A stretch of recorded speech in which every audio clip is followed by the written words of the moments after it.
Hello, good evening friends, good evening students. This is Akash Almule. आप सभी का स्वागत है मेरे YouTube channel learn next nursing में। ओके, तो दोस्तों आज यूपीएससी ईएसआईसी का जो पेपर हुआ है, ओके, जो कि दोपहर में पेपर हुआ है, उससे रिलेटेड जो आंसर कीज़ है या कुछ अम, एक नियर अबाउट 50 एमसीक्यूज़ का मैंने यहाँ पे आंसर निकाला हूँ, वो आपको मैं यहाँ पे बताऊँगा कि ये कौन सा बी, जो बुकलेट नंबर बी है उससे रिलेटेड क्वेश्चंस आएंगे। देखो ए बी सी डी में चारों जो ये थे, क्या बोलेंगे, क्वेश्चंस थे, सेम ही थे। ऐसा नहीं है कि इसको अलग आया उसको अलग आया, ऐसा कुछ नहीं।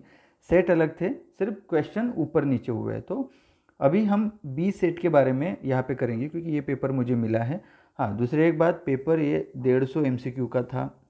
हम पहले से ही बता रहे थे कि 150 का भी एमसीक्यू आ सकता है या 120 का। ओके, वी वेयर, हमको ऐसे लग रहा था 100 का तो हम सोच ही नहीं रहे थे कि 100 आएगा बोल के। 120 हम सोच रहे थे, लेकिन वो निकला 150। और हमने एक दो बार वीडियो में बोला भी था कि 150 एमसीक्यू हो सकता है। ओके, 2 घंटे के हिसाब से। अभी यहाँ पे क्या होगा, 150 एमसीक्यू अगर आए हैं तो इसको हर एक राइट आंसर के लिए आपको 2 मार्क्स के हिसाब से 300 मार्क्स का ये पेपर हो गया। अब लोगों को समझ में नहीं आ रहा होगा कि इसका निगेटिव कितना है, तो इसको निगेटिव इतना हो जाएगा कि 2 मार्क्स का 1/3 कितना होता है, इसका होता है 0.66। तो इतना आपका टोटल जो निगेटिव, अब समझ लो 90 कर लिए तो आपका अगर 70 राइट आ गया है तो 70 × 2 करो, 140 मार्क्स हो जाएगा। ओके, आप समझ लो आपके 20 रॉन्ग हो गए तो 20 × 0.66 कर लो, जितने बनेंगे लगभग 12 मार्क्स के आसपास। ओके, लगभग 12 मार्क्स के आसपास बनेंगे। वो 140 में से 12 आपके कम हो जाएंगे। ठीक है, तो यहाँ पे 128 मार्क्स आपको पड़ेंगे। इस तरीके से ये इसका एग्जाम्पल रहने वाला है। ओके, तो लेट्स स्टार्ट करते हैं कि क्या क्वेश्चन था। अभी ये जो पेपर आया है इसमें जो पहला एमसीक्यू आया नहीं है, तो हम क्या करेंगे, इसका 2 मिनट। जैसे कि आपको स्क्रीन पे दिख रहा है कि पहला जो एमसीक्यू है, पहला एमसीक्यू क्या है, अब फटाफट से 50 एमसीक्यू करना है तो फटाफट करना पड़ेगा। नंबर 1 का, period of practical experience and training in clinical nursing which is supervised by an expert. Okay, वो particular field, in particular field, उसको क्या बोलेंगे। देखो इसका राइट आंसर जाएगा प्रेसेप्टरशिप। ओके, प्रेसेप्टरशिप इसका राइट आंसर जाएगा, क्योंकि यही होता है कि एक सुपरवाइज़र जो वो पर्टिकुलर सब्जेक्ट का जो एक्सपर्ट रहेगा, उसके अंडर में जो स्टूडेंट नर्स रहेगी या जो ट्रेनी रहेगा, वो practical experience and clinical nursing यहाँ पे ट्रेनिंग लेता है। ओके, ठीक है। अब दूसरा सवाल यहाँ पे दिखेगा कि the overall plan, okay, overall plan of, क्या बोला है, overall plan of rotation of all the student educational institute including teaching है, लर्निंग एक्टिविटीज़ है, related event during the academic year. Okay, teaching learning activity बोला है तो इसका right answer जाएगा मास्टर रोटेशन प्लान। ओके, इसका राइट आंसर जाएगा option B, master rotation plan. ये पूरी आउटलाइन होती है, शेड्यूल होता है रोटेशन ऑफ स्टूडेंट्स का through various clinical and educational activities learning का throughout the academic year. तो option B will be the right answer. Okay, next third MCQ क्या लिखा है, ऑस्की के बारे में पूछा है। तो ये ऑस्की जो क्वेश्चन है ये एजुकेशन से आया है। तो ऑस्की का मतलब क्या होता है, ऑस्की मेथड जो है इसका, देखो यहाँ पे consider the following statement in objective structured clinical examination method. Okay, objective structured clinical examination method में क्या क्या आता है, तो यहाँ पे जाएगा ये, देखो ये, it provide more emphasis on performance skill, it is more useful in assessing the knowledge of student, it requires checklist for evaluation, और चौथा है holistic approach for the patient management can not be assessed. Okay, तो इसका right answer क्या जाएगा, इसका right answer जाएगा option C. Option C will be the right answer. Okay, जे यहाँ पे देख सकते हो जो ऑस्की है, ऑस्की क्या करता है, ऑस्की जो है वो clinical skill and competency structured manner में जो चेकलिस्ट रहती है वो असेस की जाती है। तो यहाँ पे इसका राइट आंसर जाएगा यहाँ पे, it more useful for assessing the knowledge of student. Okay, it requires checklist भी चाहिए। ओके, एक प्रकार की चेकलिस्ट होती है। Then last one holistic approach है, पेशेंट मैनेजमेंट, वो ये। ओके, सो यहाँ पे देख सकते हो option C will be the right answer for this. Okay, next हम देखेंगे फोर्थ क्वेश्चन। ओके, तो जो फोर्थ क्वेश्चन है वो क्या है, which one of the following tool maintained by the teacher is very valuable for assessing student performance. Okay, अब student performance assess करने के लिए, ओके, वो टूल कौन सा है, तो थ्रू आउट द ईयर उसका सब रिकॉर्ड आपको कहाँ पे मिलेगा? तो वो रिकॉर्ड को बोलते हैं एनेक्डोटल रिकॉर्ड, जो बोलते हैं उसके थ्रू वो पर्टिकुलर स्टूडेंट का परफॉर्मेंस यहाँ पे असेस किया जाता है। ओके, डिस्क्रिप्शन रहेगा स्टूडेंट के बारे में, उसका बिहेवियर, परफॉर्मेंस, उसका जो भी प्रोग्रेस है, या कौन कौन से एरिया इंप्रूव हुए हैं नहीं हुए, सब कुछ एनेक्डोटल रिकॉर्ड में आपको पता चल जाएगा। ओके, नेक्स्ट है 5वां यहाँ पे मिलेगा अ चार्ट इंडिकेटिंग। ओके, क्या बोला है? अ chart indicating that distribution of question based on objective and content area. Okay, क्या बोला है? Question based objective and content area, इसको क्या बोलेंगे? इसको बेसिकली ब्लूप्रिंट के साथ आप जा सकते हो। ओके, यहाँ पे चार्ट होता है, ओके, डिस्ट्रीब्यूशन ऑफ क्वेश्चन होता है objective on the basis of objective and the content area के हिसाब से, तो उसको हम ब्लूप्रिंट हम यहाँ पे बोल सकते हैं। ओके, डिटेल मैप रहता है डिस्ट्रीब्यूशन ऑफ क्वेश्चन ऑब्जेक्टिव के हिसाब से एंड कंटेंट एरिया के हिसाब से। ओके, देन नेक्स्ट है 6ठा क्वेश्चन, यहाँ पे मैच द फॉलोइंग है। यहाँ पे क्या बोला है कि एक जो साइको सोशल जो थ्योरी है उसके हिसाब से उन्होंने जो एरिक एरिक्सन जो थ्योरी है उसके हिसाब से एमसीक्यू पूछा है, डेवलपमेंटल टास्क एंड उसके स्टेजेस ऑफ ग्रोथ के हिसाब से। सबसे पहला है ऑप्शन है डेवलप सेंस ऑफ ट्रस्ट। आप sense of trust versus mistrust आपने देखा होगा, ये होता है इन्फेंसी में, इतना ध्यान में रखना। ओके, ठीक है।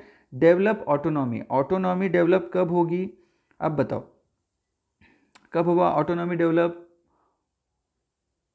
2 मिनट, यहाँ पे देख सकते हो इसका राइट आंसर आपका ये जाएगा, ऑप्शन बी जाएगा। ठीक है, 2141। Okay, develop sense of trust ये इन्फेंसी में होता है, डेवलप ऑटोनॉमी ये अर्ली चाइल्डहुड, दैट इज़ आप यहाँ पे पकड़ सकते हो, that is 12 month to 3 years में होता है, तो टॉडलर में आप पकड़ सकते हो।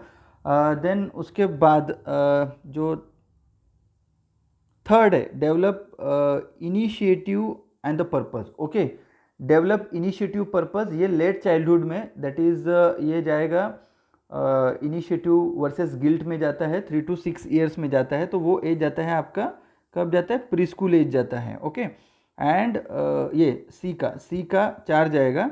ओके, एंड जो डेवलप सेंस ऑफ अकम्पलिशमेंट ये जाता है स्कूल एज में। ओके, तो इसके अनुसार इसका राइट आंसर जाएगा ऑप्शन बी जाएगा। ठीक है, एरिक एरिक्सन की जो थ्योरी है उसके हिसाब से। नेक्स्ट अभी 7th क्वेश्चन देख लेते हैं। 7th क्वेश्चन में क्या बोला है? Which one of the following method is most appropriate for feeding the baby born 31st week of gestation. Okay, अब इसका राइट आंसर क्या जाना चाहिए? इसका राइट आंसर जाता है पैलाडाइल। ओके, ये आईवी फ्लूइड से तो 28 वीक्स के जो बच्चों रहते हैं उनको जाता है, तो पैलाडाइल ओरोगैस्ट्रिक नोजोगैस्ट्रिक फीडिंग ये ऑप्शन बी इसका राइट आंसर है। इंट्रावेनस वगैरह fluid with the occasion of ये सब ये नहीं जाएगा, तो टोटल पेरेंटल न्यूट्रिशन नहीं, ऑप्शन बी इसके साथ पैलाडाइल फीडिंग में आप जा सकते हो। ओके, देन नेक्स्ट है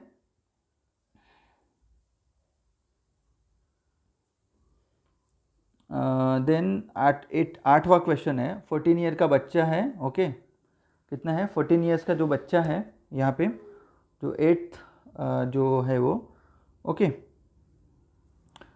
has admitted with the complaints of fever है, हेडेक है, चील्स है, वोमिटिंग है, he has been professionally diagnosis case of bacterial meningitis. Okay, so he has been advised lumbar puncture for the examination of cerebrospinal fluid. Which one of the following variation in CSF will confirm the child has bacteria?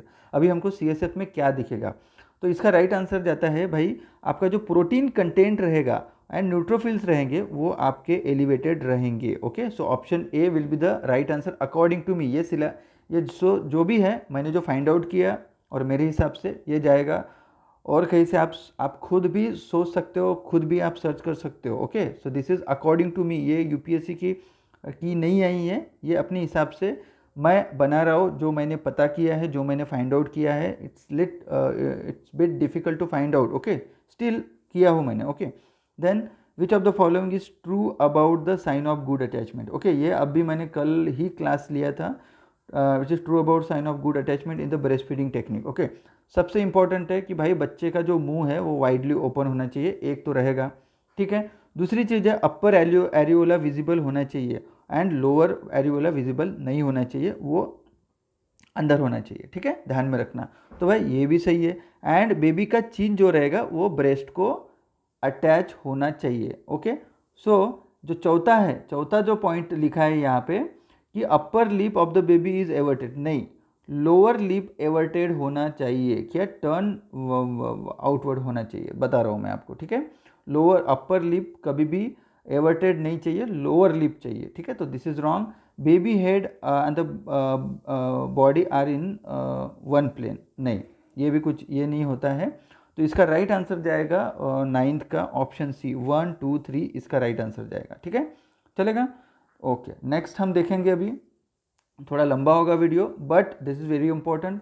ये भी मैंने कल के lecture में बताया था कि आप किसी ने देख लिया होगा तो अच्छी बात है। ड्यूरिंग रिससिटेशन ये बोला था कि लेस देन 60 मिनट आपका उसका अगर हार्ट रेट है तो after the PPV okay and change compression अपने को एपिनेफ्रिन देना है। कल ही मैंने 0.2 ml पर kg के हिसाब से देते हैं, 1:10,000 का आपका एड्रेनालिन रहता है, ये मैं कल ही बताया था। ओके ठीक है।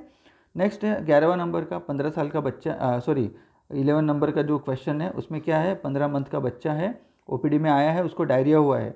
देखो संकन आइज है, आइज संकन है, स्किन पिंच गोज बैक, यानी स्किन पट से पीछे जा रही है, गोज बैक स्लोली, और ही ड्रिंक्स ईगरली, यानी वो उसको बड़े ही इससे फास्ट तरीके से वो क्या कर रहा है, ड्रिंक ले रहा है। ओके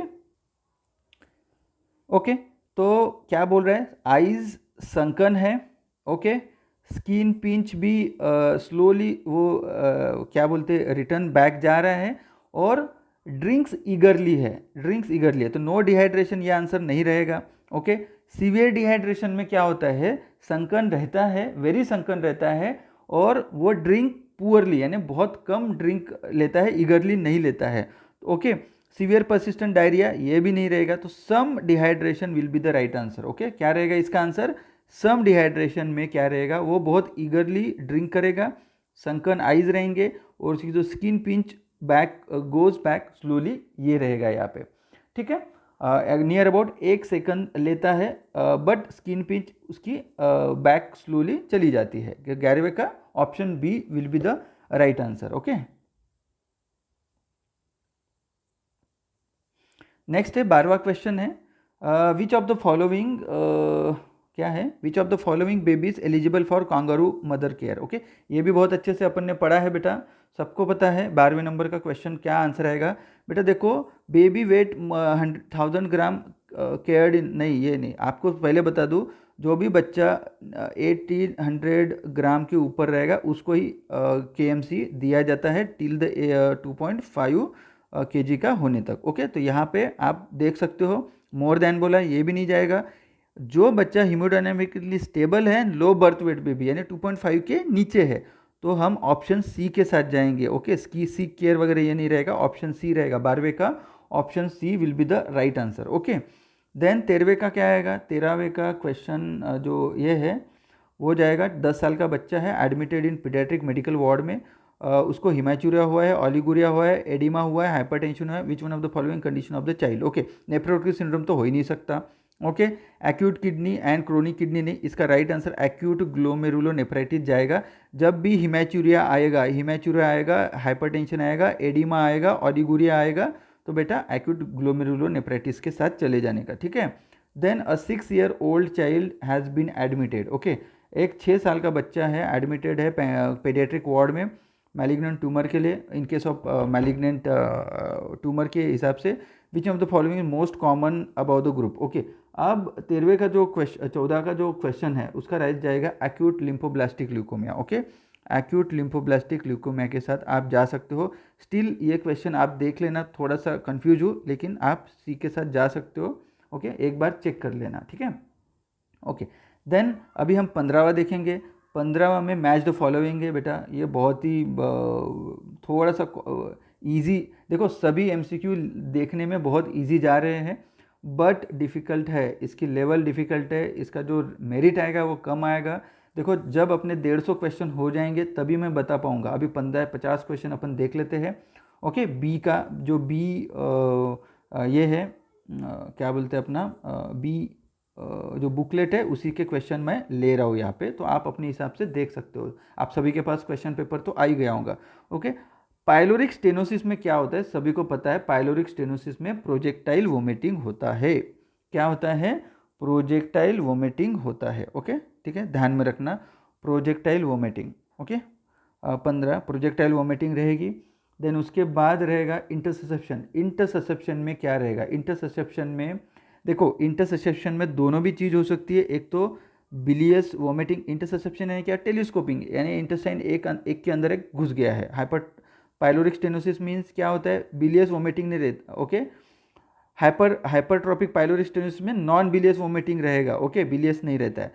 तो peptic ulcer and interception, okay, इसमें क्या होता है, इंटरसेप्शन में पॉसिबली हम यहाँ पे देख सकते हैं कि देखो वोमिटिंग भी रहेगा, ओके, क्या रहेगा, वोमिटिंग भी रहेगा इसमें इंटरसेप्शन में, यानी रिकरेंट वोमिटिंग भी लिख सकते हो, हाँ, और पेप्टिक अल्सर में भी वोमिटिंग रहेगा। बट अगर हम बिलियस वोमिटिंग की बात करेंगे, जब हम हमारा स्मॉल इंटेस्टाइन में जो कंटेंट रहेगा वो जाएगा, तभी हमारा बाइल वहाँ पे मिक्स होगा, ओके। तो पेप्टिक अल्सर में दो चीज़ें आती है, गैस्ट्रिक एंड डिओडेनल अल्सर। तो गैस्ट्रिक का कोई इशू नहीं है कि सिर्फ वोमिटिंग चलेगा, लेकिन पेप्टिक अल्सर रहेगा, अगर डिओडेनल अल्सर अगर इसमें रहेगा तो उसमें बिलियस वोमिटिंग रह सकती है, ओके। उसमें क्या हो सकती है, बिलियस वोमिटिंग रह सकती है। इसकी वजह से पेप्टिक अल्सर को हम जाएंगे बिलियस वोमिटिंग की तरफ, ओके। और इंटरसेप्शन में हम बोलेंगे रिकरेंट वोमिटिंग यहाँ पे हो सकती है, क्योंकि टेलीस्कोपिंग हुआ है, इंटेस्टाइन प्रेशर बढ़ेगा, दबाएगा, तो बेटा जो रहेगा वो बाहर आएगा गले से, ओके, ध्यान में रखना, बहुत प्रेशर आ सकता है। एंड अपेंडिक्स का ये pain in lower quadrant of abdomen, ये तो सभी को राइट लोअर में रहता है अपेंडिक्स। तो इसका राइट आंसर क्या जाएगा, इसका राइट आंसर जाएगा, मैं भी कंफ्यूजन था इसमें 15वें में कि ऑप्शन डी जाएगा, ऑप्शन सी जाएगा। तो अकॉर्डिंग टू दिस अभी आप ऑप्शन सी के हिसाब से जा सकते हो यहाँ पे, ओके। कहाँ पे जा सकते हो, ऑप्शन सी के हिसाब से यहाँ पे जा सकते हो अकॉर्डिंग टू मी। थोड़ा सा देख लेना, एक में बता दिया क्या हो सकता है, ओके, ठीक है। नेक्स्ट है 16वां क्वेश्चन, क्या है, excessive stretching of muscles in its fascial sheath often involving tendon it's known as, okay. 16वें का देखो, इसका राइट आंसर जाएगा, स्प्रेन नहीं जाएगा। देखो अपने को फ्रैक्चर तो नहीं है, ये भी नहीं है, तो ये दोनों में से राइट आंसर देना है, तो दोनों में से राइट आंसर यहाँ पे जाएगा। स्प्रेन अलग होता है, स्ट्रेन अलग होता है, ओके। लेकिन जो स्ट्रेन रहता है यहाँ पे स्ट्रेचिंग टीयर मसल और टेंडन इन्वॉल्व रहता है। स्प्रेन में क्या होता है, ये लिगामेंट का रहता है, ओके, बट यहाँ पे टेंडन मसल ये इन्वॉल्व होता है। तो यहाँ पे ऑप्शन ए के साथ 16 के आप जा सकते हो, 16 का ऑप्शन ए ही आएगा आंसर, ओके, ठीक है। नेक्स्ट है 17 का क्वेश्चन जाएगा, abnormal tortuous opening between the bladder vagina, okay. अब देखो यहाँ पे सीधी सिंपल पूछा है कि ब्लैडर एंड वजाइना में जो फिस्टूला बनता है उसको क्या बोलेंगे, इसको बोलते हैं वेसिको वजाइनल फिस्टूला, सीधी सीधी बात है, okay. Abnormal connection between the bladder and the vagina leading to urine continuously leakage होते रहेगा, ठीक है। नेक्स्ट है 18वां question, okay, consider the following steps in the chest tube removal, okay. Chest tube removal ये क्वेश्चन ने भी मुझे बहुत दिक्कत दिया, ओके, क्योंकि देखो ये क्वेश्चंस बहुत डिफिकल्ट जा रहे हैं, ओके। तो इसका मेरिट भी कम आएगा, ये 100% है, देखते हैं, ओके, लास्ट में मैं बता ही दूंगा आपको, ओके। 18वां का क्वेश्चन में यहाँ पे आप जा सकते हो, यहाँ पे सी के हिसाब से, ओके। सबसे पहले तो भाई आपको एक्सरे देखना लेना पड़ेगा कि भाई कि लंग फुली एक्सपांड है या नहीं है, ओके। तो एक्सरे के हिसाब से आप देख सकते हो। उसके बाद अपने को एयर टाइट ड्रेसिंग भी करना पड़ेगा, एंड उसके बाद आप वाल्सल्वा मैन्यूअर जो रहता है, ओके, वो क्यों करते हैं, to prevent the air entry, okay. उसके लिए हम वाल्सल्वा मैन्यूअर करते हैं, घुटने पे बिठा के ऐसे, इस तरीके से पेशेंट ये करता है, ठीक है। Then finally we administer the analgesic, okay, chest tube निकालने के बाद, ओके। सो इस तरीके से राइट आंसर आपका ऑप्शन सी जा सकता है, ओके। तो भी एक बार आप लुकआउट कर लेना, ओके। देन 19वां क्वेश्चन क्या बोलता है, 19 का क्वेश्चन बोलता है कि भाई नेफ्रोटिक सिंड्रोम का कैरेक्टरिस्टिक फीचर, यानी आप सभी को पता है ट्रायड सिम्टम्स क्या है, ओके। देखो मासिव प्रोटीनूरिया रहेगा, हाइपरटेंशन रहेगा, ओके, हाइपरलिपिडेमिया रहेगा, हाइपोअल्बुमिनिया। प्रोटीनूरिया, हाइपरलिपिडेमिया, हाइपोअल्बुमिनिया, ये तीन चीज़ें तो ट्रायड सिम्टम तो रहते हैं, उसके साथ ही हाइपरटेंशन एंड फोमी यूरिन आप लिख सकते हो। तो यहाँ पे ऑप्शन ए के साथ आपको जाना है, ओके। देन 20वां क्वेश्चन क्या है, देखो सीलियाक डिसीज के लिए सभी को पता है, सीलियाक डिसीज के मैंने अच्छे से आप लोगों को पढ़ाया बच्चों को। यहाँ पे आपको कौन से शुड अवॉइड, कौन सा डाइट आपको ध्यान में रखना, ब्रो, ओके। ब्रो मीन्स भाई नहीं, bro, B for barley, okay, bread, barley और bread, R for rye, okay, O for क्या होता है, oats, and W for wheat. Okay, इतना ध्यान में रखना, तो राइट आंसर इसका व्हीट जाएगा। ओके, ध्यान में रखना।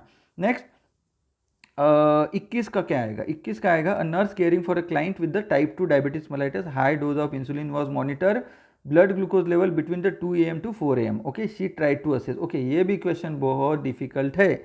ओके, अब बहुत सारे लोगों ने डॉन इफेक्ट किया होगा, लेकिन डॉन इफेक्ट और सोमोगोई इफेक्ट ये मिलते जुलते ही है, बट जब ये लो ग्लूकोज के लिए होता है और ये यहाँ पे हाई के लिए। Okay, blood glucose level. Okay, क्योंकि high dose of insulin was जो दिया है रात को, वो मॉनिटर करने के लिए मॉर्निंग में हम लोग दोपहर में 2 से सॉरी रात को 2 बजे से सवेरे 4 बजे तक हमको ब्लड ग्लूकोज लेवल मॉनिटर करना है। ओके, तो ये कैसे रहेगा, अब देखो ये पैटर्न है। ओके, तो इसमें क्या होता है, अगर यहाँ पे 7 बजे 7 PM को आपने दे दिया यहाँ पे, तो यहाँ पे रात को 3 बजे के आसपास ये लोअर लेवल पर रहेगा, और सवेरे 9 बजे ये मॉर्निंग इसको हाइपर ग्लाइसीमिया वगैरह ऐसे बोल सकते हैं। तो इस तरीके से रहने वाले इसमें लो होने के चांसेस रहते हैं। Okay, so that's why Somogyi effect यहाँ पे अपने को चेक करना पड़ता है। ओके, रात को 2 बजे से लेके 4 बजे के बीच में। ओके, सोमोगोई इफेक्ट इसका राइट आंसर 100% रहेगा। बहुत ढूंढ ढूंढ के निकाला मेरे भाइयों। ओके, देन उसके बाद रहेगा इसका 22 का, a patient with renal dysfunction develop uremia. Okay, अब देखो GFR है। ओके, ग्लोमेरुलर फिल्ट्रेशन रेट आपको सभी को पता है। ओके, लेकिन यहाँ पे क्या बोला है, यूरेमिया की बात किया। यूरेमिया का मतलब होता है ब्लड वेस्ट प्रोडक्ट सब। अब रीनल डिसफंक्शन ऑलरेडी हो चुका है। ओके, अगर ऑलरेडी नहीं हुआ है तो इसका राइट आंसर होता था कि नहीं, रीनल डिसफंक्शन वाले का GFR patient with renal dysfunction develop uremia with GFR। Okay, तो अगर जस्ट शुरुआत है तो ये आंसर जा सकता था, लेकिन रीनल डिसफंक्शन ऑलरेडी है। ओके, रीनल डिसफंक्शन था और अभी यूरेमिया हुआ है, उसके साथ में ब्लड नाइट्रोजन ये सब वेस्ट उसके साथ एक्यूमुलेट हुआ है। ओके, तो इसका राइट आंसर आपका ये बोलेंगे, इसको बोलते हैं and stage disease. Okay, and stage disease में ये होता है जब बिलो 15 ml पर ml के हिसाब से आपका GFR रहेगा, तब ये आखिरी में यानी एंड स्टेज पे जब आपकी किडनी पूरी फेल हो चुकी है, उस टाइम पे आपका GFR इतना रहेगा। तो ऑप्शन ए के साथ आप चले जाना यहाँ पे। ओके, देन 23वां क्वेश्चन क्या बोलता है, देखो लंबा होगा यार ये वाला वीडियो, ठीक है।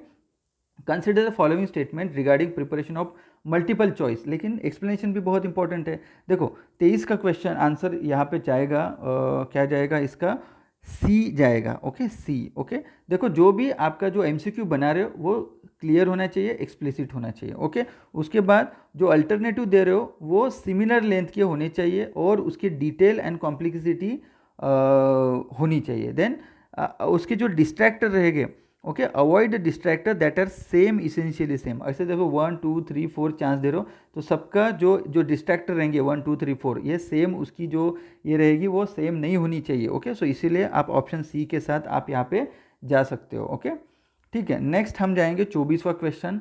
देखो ये क्वेश्चन क्या बोलता है, ये क्वेश्चन बोलता है type of evaluation that compare the student performance with other same group preferred. Okay, देखो यहाँ पे ना फॉर्मेटिव समेटिव ये भूल जाओ, यहाँ पे दोनों ही आपको ध्यान में रखना है, क्राइटेरिया नॉर्म।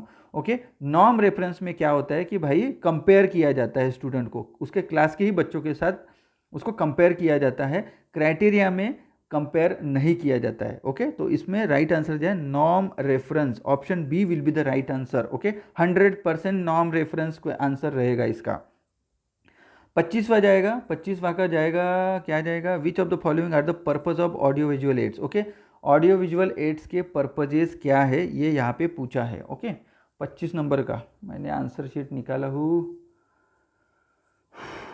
हाँ, 25 का जाएगा यहाँ पे,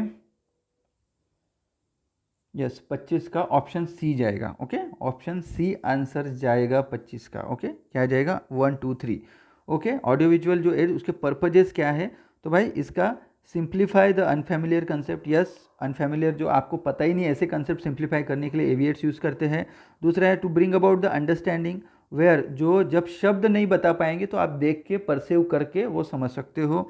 देन तीसरा है to reinforce the learning appealing more than the senses. Okay, यानी जो लर्निंग है उसको रीइंफोर्स करने के लिए, ओके, सिर्फ देखने से नहीं होता है, लिखने से भी, और क्या बोलते हैं देखना, सुनना, ये भी बहुत सारी इंपॉर्टेंट चीज़ें हैं with the more than one senses. जो लर्निंग रीइंफोर्स करने के लिए भी इसका उपयोग है। 1 2 3 will be the right answer, option C. Okay, next है 26वां क्वेश्चन। क्या बोलता है? 26वां क्वेश्चन बोलता है, ये थोड़ा सा डिफिकल्ट है, इसने भी थोड़ा सा टाइम खाया। विच of the following educational philosophies emphasise on practical utility, utility activity. अगर यूटिलिटी एक्टिविटी रहा तो आप प्रैग्मेटिज्म के साथ चले जाने का। ओके, आइडियलिज्म रियलिज्म इसके साथ नहीं जाने का, प्रैग्मेटिज्म ही इसका राइट आंसर आएगा। Is focus on the outcome, practical outcome, उसके बाद activity based curriculum and it will promote hands on learning. Okay, तो प्रैग्मेटिज्म के साथ आप यहाँ पे जाना 100%। ओके, देन 27 नंबर का क्वेश्चन क्या बोलता है? 27 नंबर का क्वेश्चन बोलता है, which of the following statement regarding brainstorming method of teaching are correct. Okay, अब ब्रेन स्टॉर्मिंग के बारे में पूछा है, तो ब्रेन स्टॉर्मिंग का मतलब क्या होता है? कि बहुत सारे आइडियाज़ यहाँ पे डाल देना। ओके, देखो मैक्सिमम आइडियाज़ तो यहाँ पे लाना है, ऑप्शन 4 भी सही रहेगा इसका। ओके, 27 नंबर का क्वेश्चन ना। ओके, 27 नंबर का ऑप्शन यहाँ पे सी के साथ आपको जाना है, C will be the right answer. चौथा रहेगा ग्रुप एक्टिविटी, बहुत सारे स्टूडेंट रहेंगे, लोग रहेंगे, अपनी अपनी आइडिया डालेंगे। Okay, and it will promote the critical thinking. Okay, ये इंपॉर्टेंट है। 1 3 एंड 4 राइट आंसर रहेगा, तो ऑप्शन सी के साथ आपको जाना है। ओके, देन 28 नंबर का जो क्वेश्चन है भाई, सीधा सीधी बात है, उन्होंने क्या बोला है यहाँ पे कि psychomotor skill, which of the following method is best for psychomotor skill development. Okay, psychomotor development के लिए अगर आप डेमोन्स्ट्रेशन नहीं करोगे तो हैंड आई कोऑर्डिनेशन कैसे होगा? Psychomotor skill development, hand eye coordination बहुत इंपॉर्टेंट है, तो आप यहाँ पे डेमोन्स्ट्रेशन के साथ जा सकते हो। ओके, ठीक है। देन 29वां क्या बोलता है? Which type of teaching method, okay, which type of teaching method use for developing teaching skill and competencies in teacher in trainee. अब ट्रेनी टीचर है तो आप सभी को पता है, बीएससी नर्सिंग किया है तो हमको एजुकेशन था, तो एजुकेशन में हमको माइक्रो टीचिंग करना पड़ता था। ओके, माइक्रो टीचिंग करके हम अपनी स्किल्स कॉम्पिटेंसीज डेवलप करते थे और उसके बाद हम मेजर टीचिंग करते थे। तो you have to go with the micro teaching is the right answer for this question. Okay, which of the following counselling, 30वां क्वेश्चन क्या बोलता है कि which of the following counselling skill involves paraphrasing client words and saying what counsellor think about the client feeding. Okay, तो सीधी बात है, paraphrasing किस में जाता है? सब खत्म होने के बाद भाई अपने को थोड़ा रिफ्लेक्ट करना पड़ता है, तो उसको बोलते हैं रिफ्लेक्टिंग के साथ यहाँ पे चले जाना। ओके, तो रिफ्लेक्टिंग इसका राइट आंसर है। उसके बाद हम जाएंगे 31 नंबर का क्वेश्चन, 31 भी बहुत लंबा क्वेश्चन है। ओके, तो यहाँ पे आप जाना है, of the following true about the care of bundle, except की बात कर रहा है। ओके, केयर ऑफ बंडल का मतलब होता है यहाँ पे क्लैप्सी आएगा, कॉटी आएगा, पूरे ओके, वेंटिलेटर सपोर्टेड इन्फेक्शन आएंगे, सब ये चीज़ें आती है इसमें। ओके, ये जब कौन सा बंडल केयर की अगर बात आती है तो इसमें एक्सेप्ट की बात करी है, तो भाई इसमें देखो care of bundle group intervention related disease condition, ये भी सही है, ये भी सही है। लॉन्ग टर्म कॉम्प्लिकेशंस नहीं नहीं नहीं, care of bundle increase the possibility of long term complication in particular disease. Okay, तो भाई ये ही एक्सेप्ट रहेगा। ओके, बाकी के सभी ये इसके अंदर आएंगे, केयर बंडल के अंदर आएंगे, सिर्फ ऑप्शन बी वाला रहेगा, ये इंक्रीज पॉसिबिलिटी नहीं करेगा। ओके ओके, नेक्स्ट है 32वां क्वेश्चन। 32वां क्वेश्चन क्या बोलता है? इसका राइट आंसर है, आप इसका राइट आंसर जा सकते हो ऑप्शन डी के, आइसोमेट्रिक एक्सरसाइज। अब isometric exercise involves muscle contraction without any visible movement of joint. Okay, ध्यान में रखना। ओके, इसका मतलब सिर्फ आपका कॉन्ट्रैक्शन, मसल कॉन्ट्रैक्शन होगा, लेकिन जॉइंट मूवमेंट यहाँ पे नहीं होता है। यही यहाँ पे पूछा था कि मसल कॉन्ट्रैक्शन हो रहा है पर जॉइंट आपके हिल मूव नहीं हो रहा है। ओके, तो इसका राइट आंसर ये जाएगा। ठीक है, देन नेक्स्ट है 32, अभी 33 के साथ जाएंगे अपन, 33 MCQ। तो 33 पे क्या जाएगा? All of the following potential circulatory problem after the surgery, surgery के बाद पोटेंशियल जो ये है क्या बोलते हैं अपने प्रॉब्लम्स है, circulatory problems after the surgery, except बोल रहा है, तो इसका राइट आंसर जाएगा 33 का टिम्पेनाइटिस। अब इसका अपना ईयर का और इसका क्या संबंध है, थ्रोम्बोफ्लेबिलिटिस होगा, एम्बोलस होगा, ये होगा, तो ये नॉट बोला है, एक्सेप्ट बोला है, तो टिम्पेनाइटिस के साथ आप जा सकते हो। 34 वुंड हीलिंग फेजेस में यहाँ पे पूछा है कि वुंड हीलिंग में फाइब्रोब्लास्ट माइग्रेट कब होता है वुंड में एंड कोलेजन कब प्रिपेयर करता है। तो भाई पहला इन्फ्लामेटरी आता है, दूसरा प्रोलिफरेशन आता है, तीसरा म्यूटेशन आएगा। एविसरेशन ये तो यहाँ पे आएगा ही नहीं। ओके, तो पहला फेज ये जाता है, दूसरा प्रोलिफरेशन, तीसरा ये जाता है। तो फाइब्रोब्लास्ट एंड द कोलेजन ये प्रोलिफरेशन फेज में होता है, ध्यान में रखना। Okay, option C will be the right answer. क्या है इसका right answer? Option C is the right answer for this question 34 के लिए। Then 35 all of the following examination method for assessment of eye except eye के assessment के लिए कौन सा? टोनोमेट्री करते हैं, स्लिट लैम्प करते हैं, रिफ्रैक्शन टेस्ट करते हैं, रोम्बक टेस्ट, ये भाई बैलेंस के लिए हम लोग न्यूरोलॉजिकल टेस्ट है ये, इसमें ज़्यादा घुसने का नहीं, ज़्यादा सोचो मत। ओके, तो ऑप्शन डी उसका राइट आंसर रहेगा। 36 का क्या रहेगा? 36 का elderly people are more prone to get respiratory infection because. अब ओल्डरली पीपल को इन्फेक्शन क्यों होता है? क्योंकि उनकी इम्यूनिटी कम हो जाती है। तो भाई इसमें सेल मीडिएट भी कम हो जाती है, ह्यूमरल भी कमी हो जाती है, और आईजीए भी जो एंटीबॉडी वो भी कम हो जाता है, और ये रेस्पिरेटरी जो ये म्यूकस रहेगा उसके जो सीलिया रहेंगे उसके भी फंक्शन लेस हो जाएंगे। तो भाई पूरा का पूरा 1 2 3 4 option D will be the right answer. Okay, then 37 का आंसर क्या आएगा? 37 which of the following are advantages of dry powdered inhaler than the MDI। Okay, तो इसका राइट आंसर क्या जाएगा? देखो ये तो स्पेसर यहाँ पे ड्राई में स्पेसर हम यूज़ नहीं करते, डज नॉट रिक्वायर। 2 नंबर का तो 100% रहेगा इसमें। ओके, 2 नंबर का इसमें 100% रहने वाला है। ठीक है, तो 37 का आंसर जाएगा यहाँ पे डी जाएगा। ओके, इसका आंसर जाएगा डी। क्या जाएगा? डी, 2 और 3। तो स्पेसर नहीं चाहिए एयर वाले के लिए। ओके, एंड तीसरा जो रहेगा it is effective patient with the low EFU। Okay, तो ऑप्शन डी के साथ आप यहाँ पे जा सकते हो। देन 38 का जो क्वेश्चन है वो क्या बोल रहा है? ये भी थोड़ा सा डिफिकल्ट क्वेश्चन है। ओके, तो ये ढूंढने में ही बहुत टाइम जाता है। इसका राइट आंसर आप ऑप्शन सी के साथ जा सकते हो। ठीक है, ए का रहेगा, यहाँ पे जाओगे loss of proprioception and the fine touch. Okay, B जो रहेगा ये विजुअल हैलुसिनेशन। पोस्टेरियर जो रहेगा, ओके, जो पोस्टेरियर रहेगा ये आपकी अफेसिया के साथ जा सकते हो, वर्टेब्रल ये इसके साथ जा सकते हो। सो इसके अनुसार अगर आप देखोगे तो 38 का राइट आंसर आपको जाएगा option C. Option C will be the right answer for the 38। Okay, then उसके बाद हम देखेंगे 39 बेल्स पाल्सी। सभी को पता है 7th cranial nerve. Okay, facial. Okay, 7th cranial nerve सबको पता है, बेल्स पाल्सी फेशियल जो नर्व रहती है। ओके, फेशियल ही नर्व है ना, बराबर है, राइट। ओके, यही आंसर रहेगा। देन 40 का आंसर अभी देखो ये बहुत सोचने समझने वाली पे, सबको सबने लिखा होगा ट्रोपिनिन यहाँ पे। ओके, ये और ये आंसर दिया होगा इसमें से, तो इसका राइट आंसर CKMB रहेगा। भाई इसका पीक रहेगा कम से कम 4 to 6 आवर्स में इसका रेज होता है, बढ़ जाता है। ट्रोपोनिन सबसे पहले बढ़ता है, लेकिन CKMB 4 to 6 आवर्स में बढ़ता है, और जो ये पीक रहेगा 18 to 24 आवर्स में रहता है। तो CKMB के साथ आप यहाँ पे जा सकते हो। ओके, देन 41 का क्या है?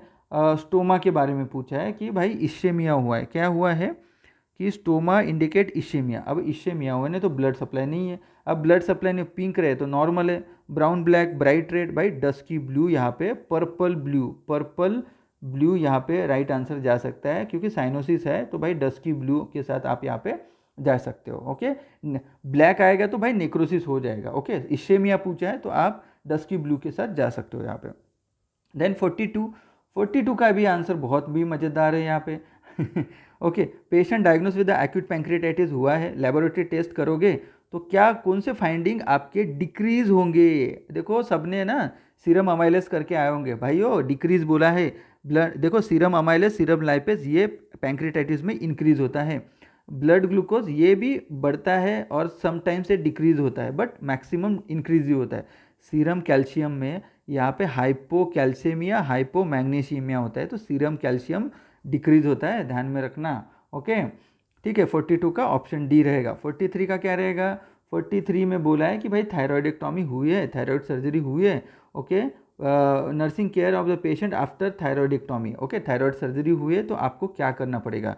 तो सीधी बात है, कैल्शियम लेवल तो मॉनिटर करना पड़ेगा, सेमी फाउलर पोजीशन देनी पड़ेगी, ओके। और पेशेंट की एबिलिटीज बोलने की, क्योंकि सर्जरी के बाद हम तो देखते ही है कि वो बोल पाता है कि नहीं, क्योंकि बाजू से ही क्या क्या रहता है, कौन सी नर्व जाती है, ओके। थायरॉइडेक्टमी के टाइम पे लैरिंजियल नर्व को बहुत अच्छे से देखना पड़ेगा, नहीं तो भाई कट गई ना, खत्म, टाटा बाय बाय फिर, ओके, ठीक है, वो चीज़ होती है। तो ऑप्शन डी यहाँ पे भाई आपको ध्यान में रखना कि आयोडीन जो आयोडाइज जो फूड और आयोडाइड नमक है, सॉल्ट है, उसको कम करना है, डिक्रीज करना है, प्रमोट नहीं करना है, ओके। जितना कम दे सकते हो उतना देने का, okay. 43 will be the right answer, okay. 44 the predominant clinical manifestation ulcerative colitis. अब अल्सरेटिव कोलाइटिस हुआ है तो क्या होगा? अब भाई अल्सरेटिव कोलाइटिस हुआ तो डायरिया रहता है, म्यूकस जो स्टूल में पस भी रहेगा, म्यूकस भी रहेगा और रेक्टल ब्लीडिंग रहेगा। ऑप्शन ए इसका राइट आंसर रहेगा 44 का, ओके। देन उसके बाद 45 का क्या रहेगा? विच one of the following not a surgical therapy in the manners disease, okay. Manners disease में हम भाई ये भी करते, ये भी करते, ये भी करते, ओके। शंट भी करते हैं, जो फ्लूइड वगैरह जमा होता है ना पूर्ण उसके लिए, okay.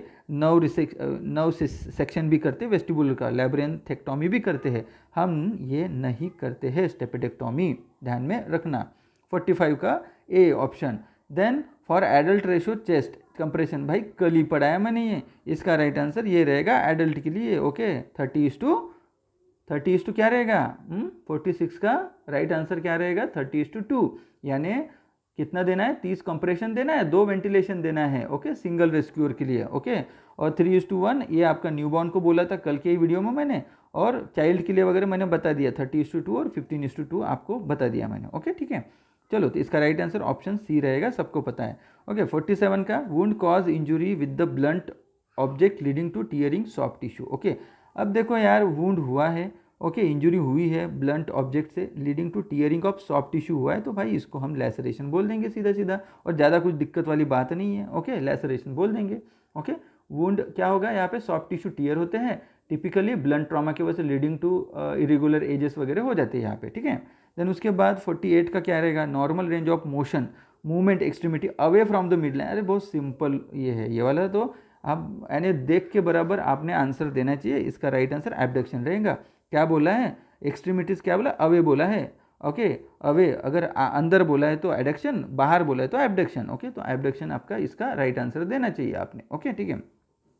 Then 49 which of the following breathing pattern indicate rhythm abnormity. अभी रिदम एबनॉर्मिटी की बात करें तो चाइनीज स्ट्रोक ब्रीथिंग इसका राइट आंसर रहेंगे रिदम एबनॉर्मिटी फाइंड आउट करने के लिए, ठीक है। देन उसके बाद 50वां, यानी देखो हम 50 ही एमसीक्यू लेंगे भाई, करने जाएंगे तो मेरे को बहुत ढूंढना पड़ेगा, ठीक है। 50वां एमसीक्यू क्या बोल रहा है? ये बोल रहा है which one of the following level of illness prevent including actions and measure inhibit the emergency risk factor, okay. यहाँ पे ये CHN का क्वेश्चन है, ये भी हम लोगों ने देखा है। Which of the following level illness prevent include action and measure inhibit the emergence, okay.